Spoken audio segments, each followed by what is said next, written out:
Hi, I'm Tiffany Sankofa from Sankofa Counseling in Clarksville, Maryland, and this is another Mental Health Minute.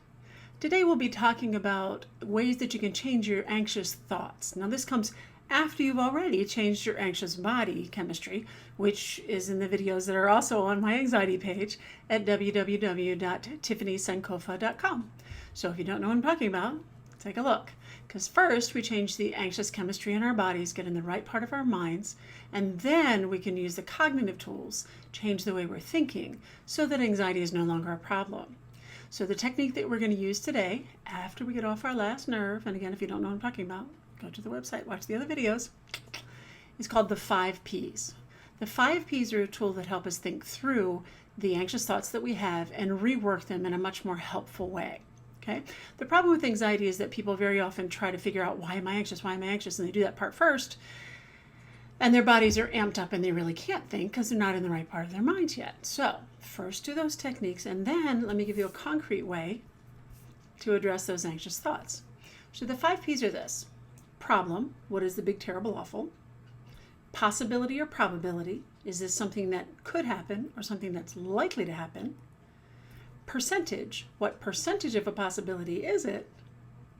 PFlip, well, I'll explain later. And plan.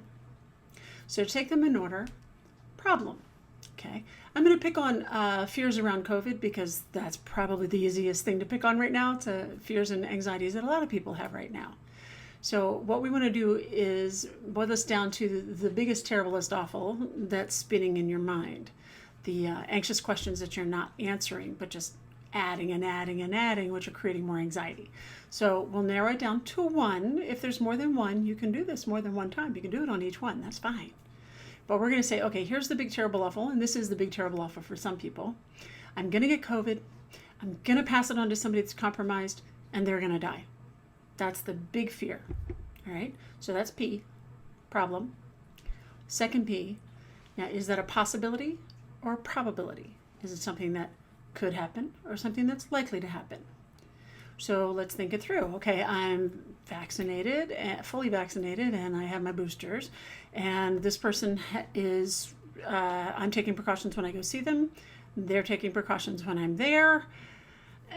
So my likelihood of getting it, because I am fully vaccinated and I am careful in public spaces especially, my possibility of getting it is very, very low. And then my possibility of giving it to them after we've taken these precautions, it's a possibility. It could happen.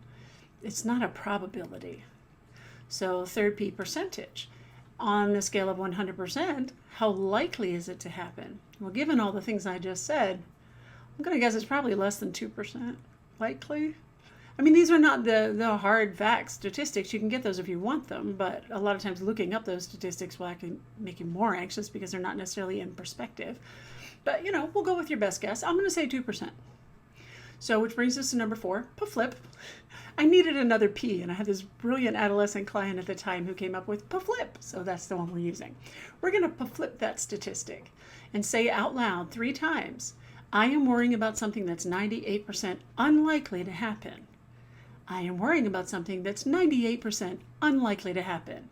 I am worrying about something that's 98% unlikely to happen. You notice when you say that enough times, it starts to sink in differently. 98% unlikely to happen. 5th P, plan. If the big, terrible, awful does happen, what will I do? If I get COVID, and somehow, and that little tiny 2% happens, and I pass it on to this other person, and this other person does die, what will I do? I'll be sad. I'll grieve. And I'll manage. Because that's what we do. That's what we always do. We are all going to die of something. Maybe it's not the worst thing, but it's certainly not a happy thing. Most of the time, it's not a comfortable thing. But we'll get through it. We'll be fine. One way or another, eventually, we will be fine. And then I often remind people, go back to number 4, just to remind yourself, I am worrying about something that's 98% unlikely to happen. Oh, okay. And now the whole thing sits a little bit differently. Now we're clear-headed. We can make better decisions, wiser decisions, and not be all amped up with anxiety that isn't helping anybody, right? So hope this was helpful. Feel free to go to my blog, www.tiffanysenkofa.com/blog. Lots of ideas and tips and hints on all kinds of things, all things mental health. I want to help you thrive. All right, so hope I see you again here in this space soon. And in the meantime, take good care.